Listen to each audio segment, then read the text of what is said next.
Hello dear student, आपका अपना प्यारा सा चैनल जेनिथ क्लासेस में आप सभी लोगों का स्वागत है।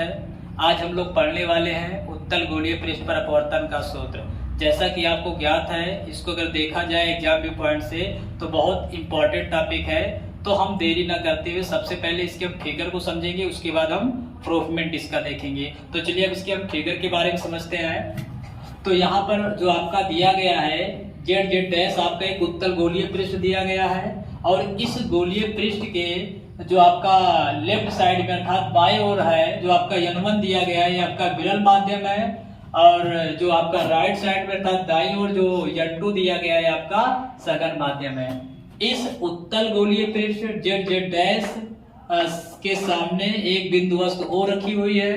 इस बिंदु वस्तु O से आपकी दो प्रकाश की किरण आपतित होती हैं। पहली जो प्रकाश की किरण है आपतित हो रही है वो आपका OP है और दूसरी जो आपकी प्रकाश की किरण आपतित होती है वो आपकी OA है। जो प्रकाश की किरण OP आपतित हो रही है वो उत्तल गोलीय पृष्ठ के सीमा पृष्ठ पर अभिलंबवत आपतित हो रही है, जो बिना विचलित हुए वो आपके सीधे निकल जा रही है। यही आपकी जो किरण है ये मुख्य अक्ष का कार्य कहलाती है, ये आपका मुख्य अक्ष का कार्य करती है।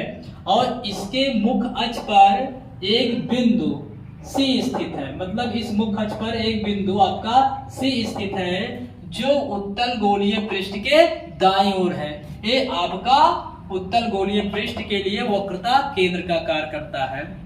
जैसा कि आपको मालूम है कि उत्तल गोलीय पृष्ठ में वक्रता केंद्र दाईं ओर होता है और अवतल गोलीय पृष्ठ में वक्रता केंद्र बाईं ओर होता है।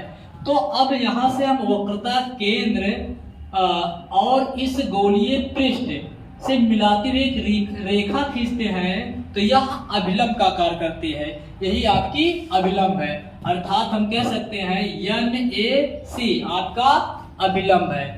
अब इसके बाद जब यहाँ से दूसरी प्रकाश की किरण OP मतलब OA आपतित हो रही है, बिंदु A पर अपवर्तन के पश्चात अभिलंब की ओर झुक जाती है। क्यों? क्योंकि यहाँ पर सघन माध्यम है और यहाँ विरल माध्यम है। जब कभी प्रकाश की किरण विरल माध्यम से सघन माध्यम में जाती है तो अभिलंब की ओर झुक जाती है।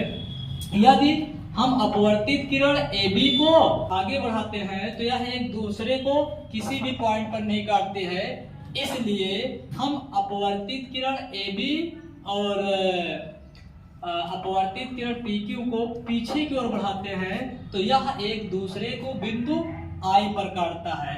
तो बिंदु जो I पर काट रहा है ये बिंदुवस्त O के लिए आभासी प्रतिबिंब का कार्य करता है, ये आपका आभासी प्रतिबिंब कहलाएगा। अब यहाँ पर हम लिख सकते हैं आपका जो आवर्तन कोण BAC बराबर R दिया गया है और आपतन कोण जो है NAO बराबर I दिया गया है। और इसको भी हम कह सकते हैं NAI भी आपका अपवर्तन कोण है। तो यहाँ लिख सकते हैं माना आपतन कोण आपका हो जाएगा OAN बराबर I कामा अपवर्तन कोण, आपका अपवर्तन कोण जो है अपवर्तन कोण NAI बराबर कोण BAC बराबर आपका दिया गया है R। ये आपका R हो गया। अब आगे लिख लेंगे, यहाँ पर जो दिया गया है वस्तु की दूरी OP, क्योंकि समस्त दूरियां जो है गोलीय पृष्ठ के ध्रुव से मापी जाती है तो हम सभी दूरी की बात करेंगे ध्रुव से। तो यहाँ पर जो आपकी दिया गया है OP बराबर -U कामा प्रतिबिंब की दूरी जो IP होगा वो आपका -V हो जाएगा और यहाँ पर वक्रता त्रिज्या CP बराबर +R हो जाएगा। क्यों? क्योंकि प्लस में है प्लस में इसलिए रखा जाएगा क्योंकि राइट साइड में बन रहा है, राइट साइड में दिया गया है, और इधर जो है आपका लेफ्ट साइड में, जो दाएं ओर होता है प्लस में होता है और जो बाएं ओर होता है वो माइनस में होता है। इसको हमने चिन्ह परिपाटी के नियम में पढ़ रखा है। तो यहाँ मैं लिख सकता हूं वस्तु की दूरी OP बराबर -u कामा प्रतिबिंब की दूरी आपका IP बराबर -v तथा वक्रता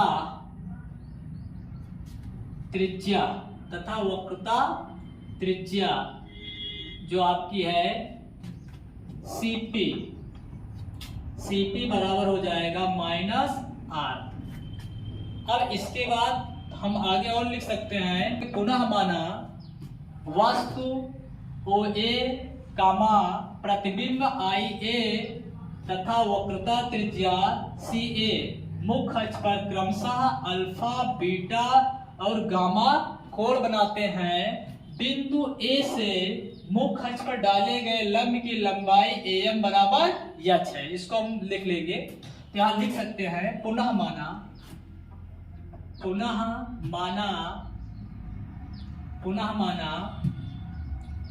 OA कामा IA तथा CA मुख्य अक्ष पर क्रमशः अल्फा कामा बीटा कामा गामा कोण बनाते हैं। इसको हमने मान लिया है। इनको ये माना क्यों जाता है? क्योंकि इनको आगे सॉल्व करने के लिए भी मैं आपको आगे बता रहा हूं क्यों माना जा रहा है। कोण बनाते हैं तथा बिंदु A से मुख्य अक्ष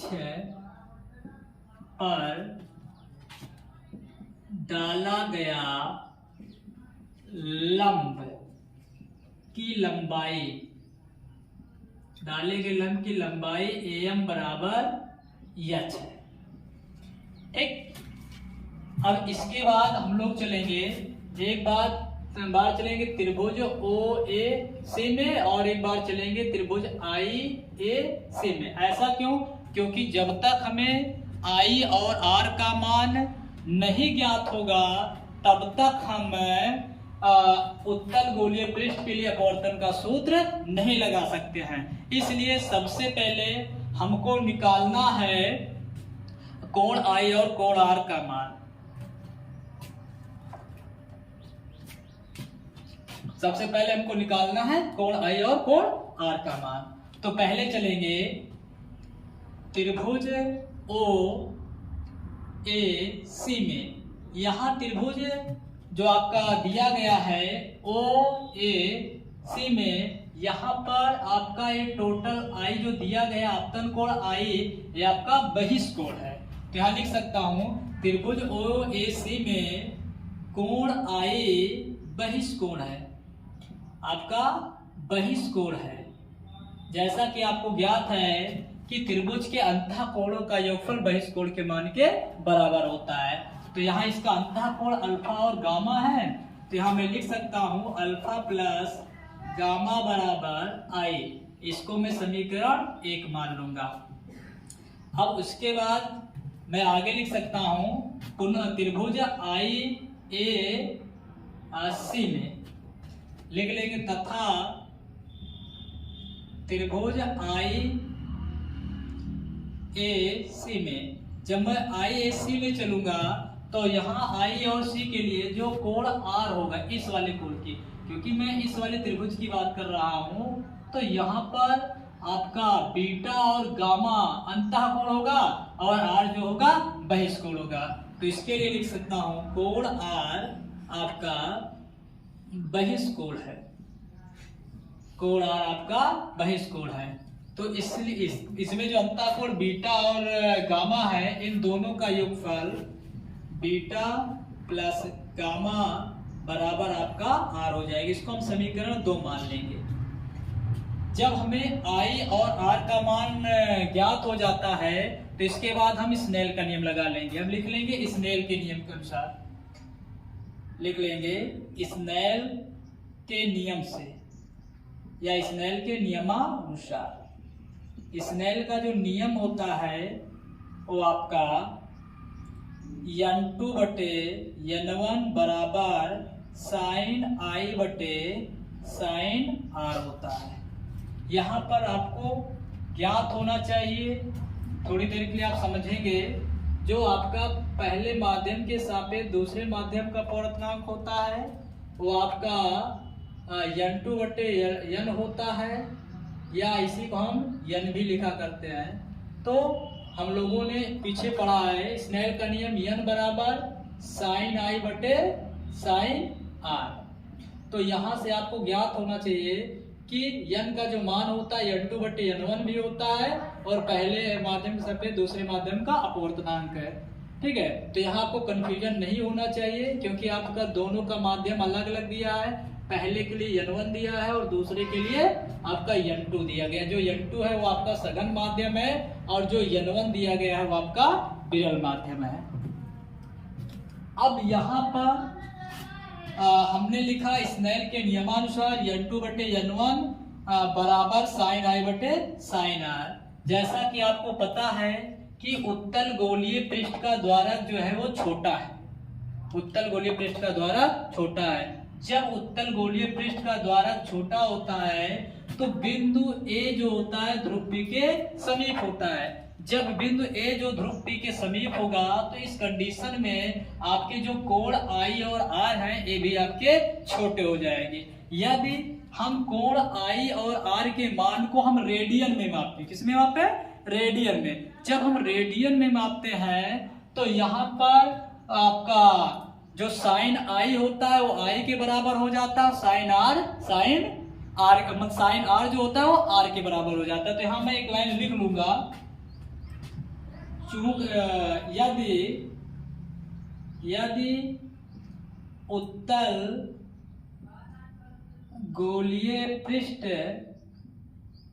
का द्वारक, उत्तल गोलीय पृष्ठ का द्वारक छोटा हो तब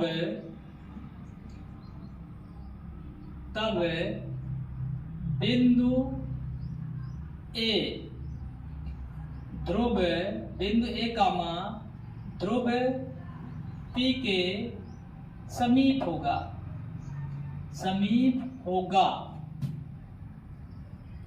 होगा।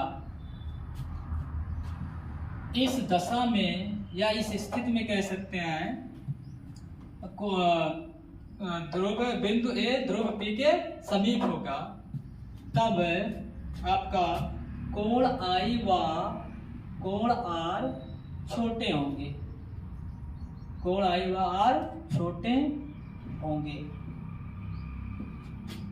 यदि कोण I व कोण R को रेडियन में मापे तब कोण I बराबर लिख सकते हैं साइन I बराबर हम I लिख सकता हूं और कामा साइन R बराबर R लिख सकता हूं। इस दशा में साइन I के स्थान पर I और साइन R के स्थान पर R लिख लूंगा। अब जब इसके आगे हम सॉल्व करते हैं तो जहां पर साइन आई वहां आई लिख लूंगा, जहां पर साइन आर है वहां आर लिख लूंगा। तो आगे इसको लिख सकते हैं n2 बटे n1 बराबर आई बटे आर। अब आई और आर का मान समीकरण 1 और 2 से उठाकर यहाँ रख लेंगे। जब रखेंगे लिख सकते हैं समीकरण 1 व समीकरण 2 से। जब 1 और 2 से चलते हैं तो यहाँ पर आपका हो जाएगा n2 बटे n1 बराबर आई का मान समीकरण 1 में दिया गया है अल्फा प्लस गामा बटे और r का जो मान दिया गया है आपका बीटा प्लस गामा दिया गया है। यहाँ लिख लूंगा बीटा प्लस गामा। अब इसको मैं क्रॉस मल्टीपल कर दूंगा अर्थात त्रिय गुणा। जब इसको हम त्रिय गुणा करेंगे ये हो जाएगा, लिखेंगे या n2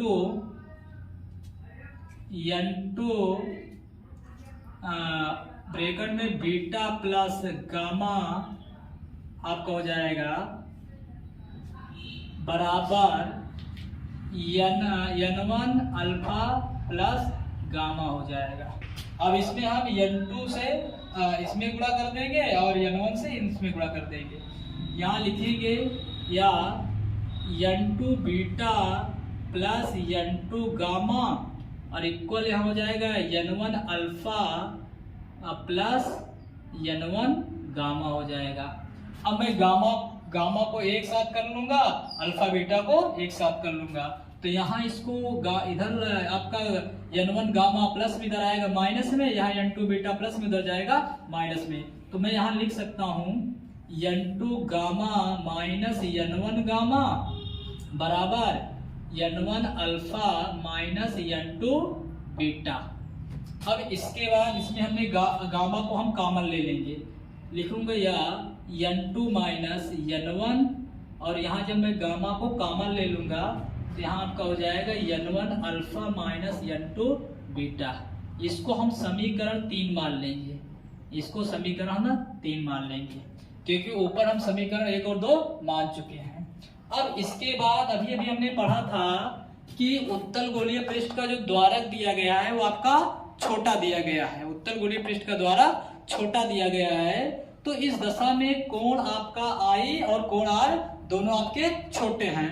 तो इसी प्रकार जब उत्तल गोलीय पृष्ठ का द्वारक छोटा होता है और बिंदु ए ध्रुव P के समीप होता है तो इस कंडीशन में जो आपका कोण अल्फा बीटा गामा दिया गया ये भी छोटे हो जाएंगे, अल्फा बीटा गामा भी क्या होंगे, छोटे हो जाएंगे।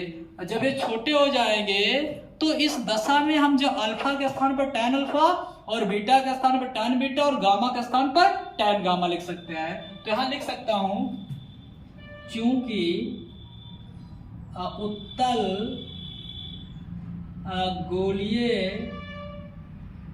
पृष्ठ का द्वारक छोटा है, उत्तल गोलीय पृष्ठ का द्वारक छोटा है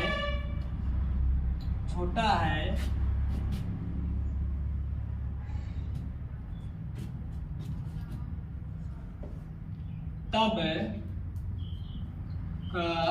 कोण अल्फा कामा बीटा कामा गामा भी छोटा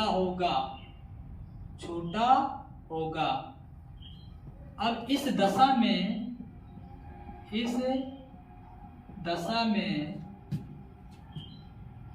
अल्फा बराबर tan अल्फा कामा बीटा बराबर tan बीटा कामा गामा बराबर हम tan गामा लिख सकते हैं। tan गामा अल्फा बराबर tan अल्फा, बीटा बराबर tan बीटा और गामा बराबर tan गामा लिखा जा सकता है।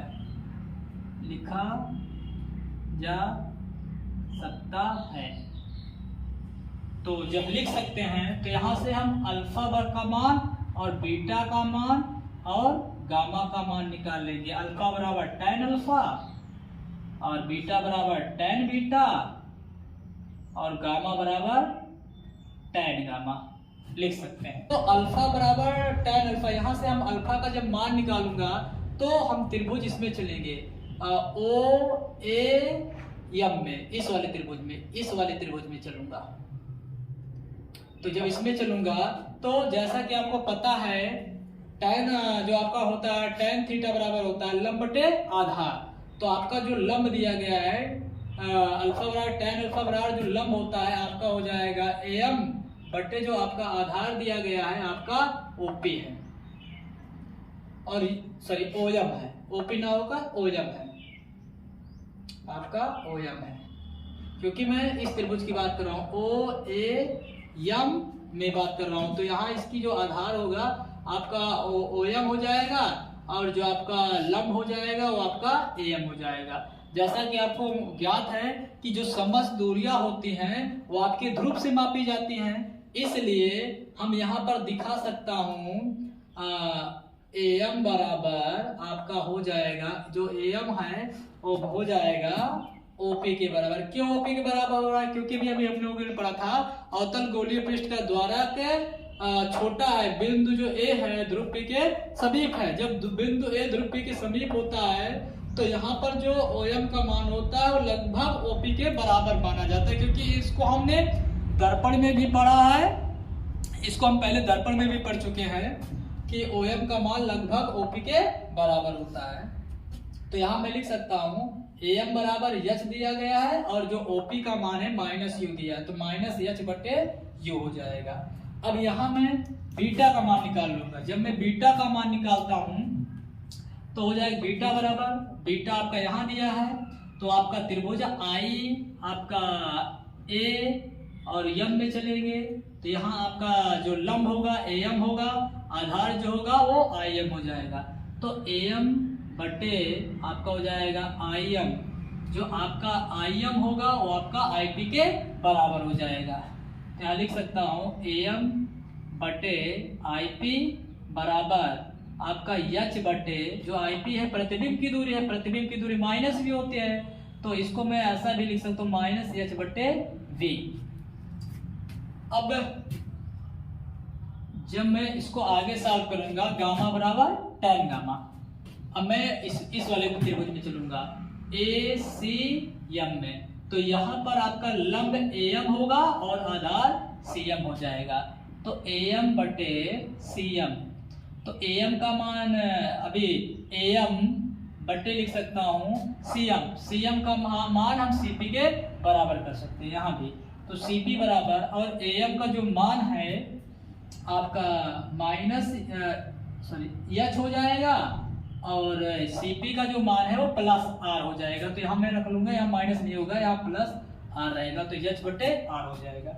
अब इन सभी मानों को समीकरण 3 में उठाकर रख लेंगे तो यहाँ से मुझे ज्ञात हो जाएगा, मतलब अपवर्तन के लिए सूत्र, उत्तल गोलीय पृष्ठ पर अपवर्तन के लिए सूत्र। तो लिख सकता हूँ अल्फा कामा बीटा कामा गामा, अल्फा कामा बीटा कामा गामा का मान समीकरण 3 में रखने पर,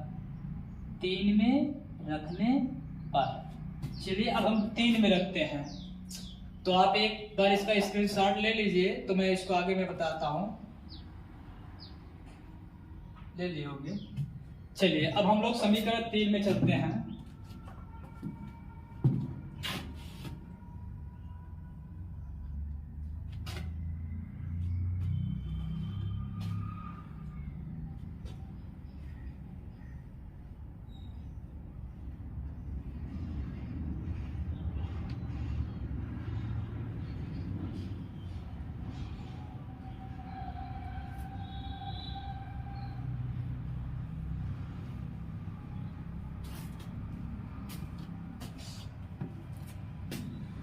अब हम अल्फा बीटा गामा का मान समीकरण 3 में रख लेंगे।